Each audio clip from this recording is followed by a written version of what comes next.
Дамата с кученцето. Чехов. За него беше ясно, че тази тяхна любов нямаше скоро да свърши. Неизвестно до кога щеше да продължи. Анна Сергеевна се привързваше към него все по-силно, обожаваше го и беше немислимо да й се каже, че всичко това все някога трябва да има край. Тя не би й повярвала. Приближи се до нея и я хвана за раменете, за да я погали, да се пошегува, и в този момент се видя в огледалото.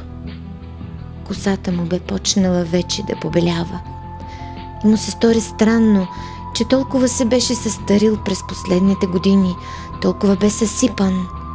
Раменете, върху които лежаха ръцете му, бяха топли и потръпваха. Почувства състрадание към този живот, още толкова топъл и хубав, но вероятно наближил времето, когато щеше да започне да вехне и да посърва, както неговият. За какво тя толкова го обича?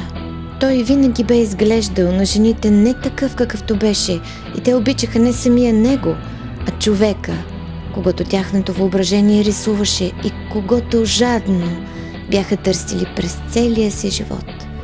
И дори след като забележаха грешката си, пак го обичаха. И нито една от тях не беше щастлива с него. Времето минаваше, той се запознаваше, свързваше, разделяше, но нито веднъж не беше обичал. Имаше всичко друго, но не и любов. И едва сега, когато косата му побеля, той обикна както трябва, истински, за пръв път през живота си. Любовта им беше взаимна.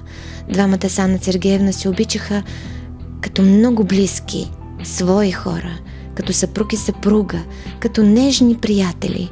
Струваше им се, че са отдадени от съдбата един за друг.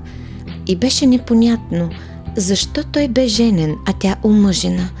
Сякаш бяха две прелетни птички, самец и самка, уловени и принудени да живеят в отделни клетки.